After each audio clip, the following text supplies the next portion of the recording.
राहुरीच्या doctor Tanpure साखर कारखान्याचा लिलाव किंवा खाजगीकरण होऊ देणार नाही असं प्रतिपादन कारखान्याचे तज्ञ संचालक डॉक्टर सुजय विखे पाटील यांनी केलंय।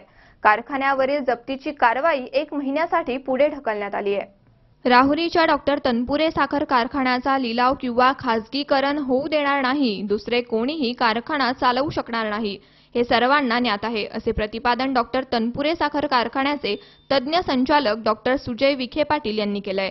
डॉक्टर तनपुरे साखर कारखान्यावरील जिल्हा सहकारी बँकेच्या थकीत 84 कोटी संदर्भातील गुरुवारी होणारी जप्तीची कारवाई 1 महिन्यासाठी पुढे ढकलण्यात आली आहे। त्या पार्श्वभूमीवर कारखाना कार्यस्थळावर आयोजित बैठकीत डॉक्टर विखे बोलत होते। यावेळी डॉक्टर तनपुरे साखर कारखान्याचे chairman Udaysinh Patil, vice chairman Shamrao Nimse, सर्व संचालक, कार्यकारी संचालक DN मरकड उपस्थित होते। पत्रकारांशी संवाद साधताना डॉक्टर विखे म्हणाले, राज्यातील नाशिक जिल्ह्यातील वसंतदादा साखर कारखाना जप्त झाल्यानंतर आठवड्यातच कर्जाचे पुनर्गठन करून संचालकांच्या ताब्यात दिला। तोच नियम डॉक्टर तनपुरे साखर कारखान्यालाही लागू करावा, जिल्हा सहकारी बँकेला तसा प्रस्ताव पाठविणार असल्याचं विखेंनी सांगितलंय। डॉक्टर तनपुरे साखर कारखान्याच्या जप्तीची कारवाई 19 तारखेला ठरली होती, मात्र जिल्हा परिषदेच्या निवडणुका असल्याने पोलीस बळाअभावाने कारवाई टळली होती आणि आत्ताची कारवाई राज्याचे विरोधी पक्षनेते राधाकृष्ण विखे पाटील यांच्या प्रयत्नाने टळल्याचं बोललं जातंय। यावेळी कारखान्याचे सभासद, कामगार मोठ्या संख्येने उपस्थित होते।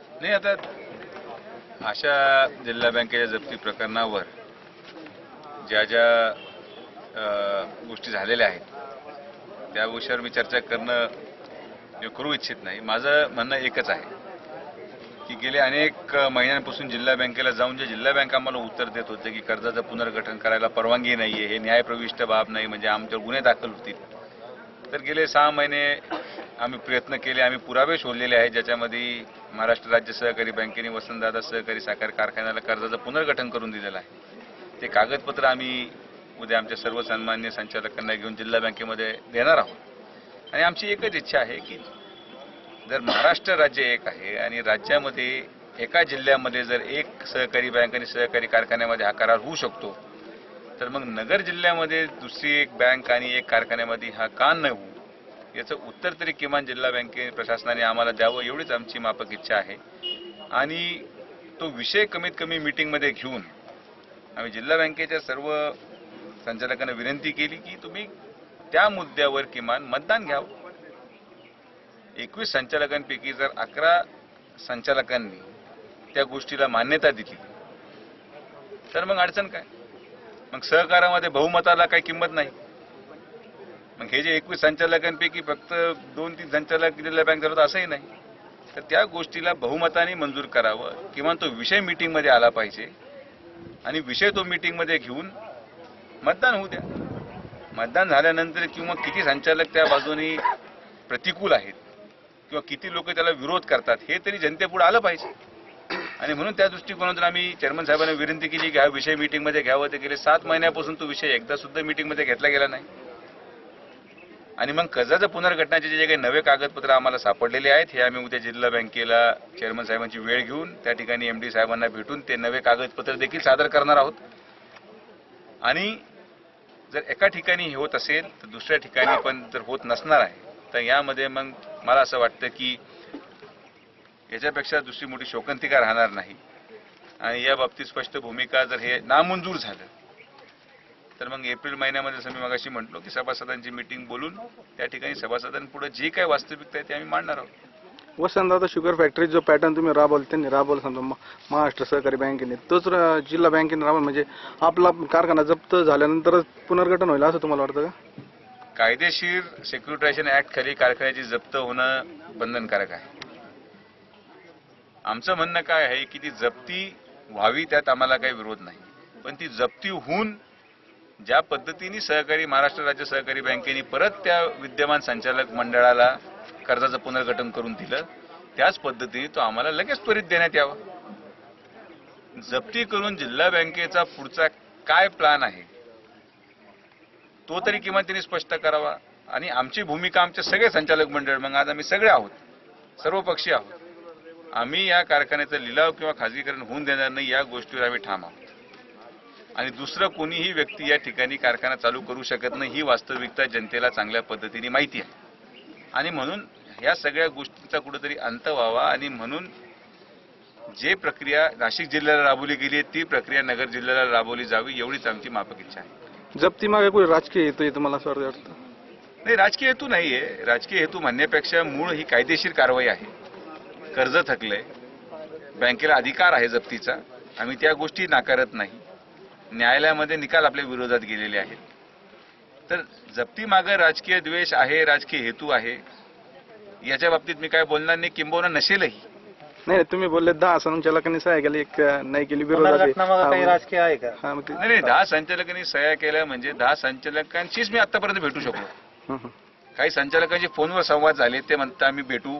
या जिल्हा परिषदच्या निवडी प्रक्रियेमुळे सगळेच कामात गुंतलेले होते, व्यस्त होते. तर 10 संचालकांनी सह्या केलेल्या आहेत. काही लोकांनी म्हटलं आम्ही पत्र देऊ, ते आम्हाला पत्र देणार आहेत. मीटिंगवर एजेंडा आल्यानंतर जसं मी तुम्हाला मगाशी म्हटलो की मीटिंगवर एजेंडा आल्यानंतर किती लोक त्याला सकारात्मक भूमिका किंवा प्रतिसाद देतात हे जनतेपुढे आलं पाहिजे. किंवा नेमकी विरोध कोणाचा आहे आणि पाठिंबा कोण देतंय हे राहुरीच्या सभासदांना कळण्याचा अधिकार आहे. तर ती गोष्ट लवकरात लवकर व्हावी. किंबहुना ती जर नसेल करायची तर तुम्ही जप्ती करा प्रतिकात्मक स्वरूपात आणि कारखाना पुन्हा विद्यमान संचालक मंडळात ताब्यात देऊन आम्हाला सुरू करण्यासाठी हप्ते पाडून द्यावेत एवढीच आमची विनंती आहे. दादा विखे पाटील आणि सर्व सन्मान्य संचालक आहेत या साऱ्या भूमिकेला आमचा सकारात्मक त्या ठिकाणी पाठिंबा आहे. कारण कारखाना जर जप्त झाला, निलावात जर गेला तर अनेक प्रश्न या ठिकाणी उभे राहतील.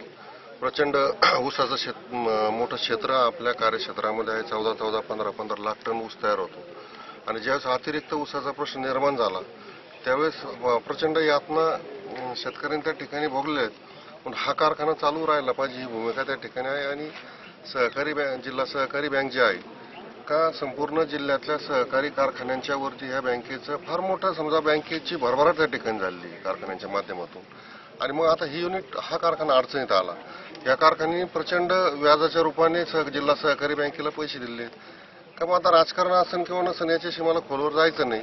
परंतु ज्यावेळेस 44 कोटी रुपये ते जे कर्ज दिलं आणि मग ज्यावेळेस जिल्हा सहकारी बँकेने त्या टर्म आणि कंडिशन घालून दिल्या होत्या 44 कोटी रुपयाच्या, तर त्या टर्म आणि कंडिशन कुठं पाळल्या गेल्या नाही आणि त्याच्यानंतर खऱ्या अर्थाने हा कारखाना अडचणीमध्ये त्या ठिकाणी आलेला आहे. कारखाना जप्ती करत असताना तुम्ही फक्त तुमचं बघितलं आणि कामगार किंवा सभासद यांचं कुठलंच हित तुम्ही बघितलेलं नाही. एवढं जप्तीचा वगैरे असा हे काही कार्यक्रम करत असताना तुम्ही ज्या वेळेस कारखान्यावरती किंवा कारखान्याने बँकेवरती केस केली होती, ती केस कशी काढल्या गेली, का काढल्या गेली, त्यावेळेस संचालक बोर्ड नव्हतं. त्यावेळेस प्रशासकीय अधिकारी होते आणि कारखान्याचे एमडी होते. त्यावेळेस ती केस का काढली गेली?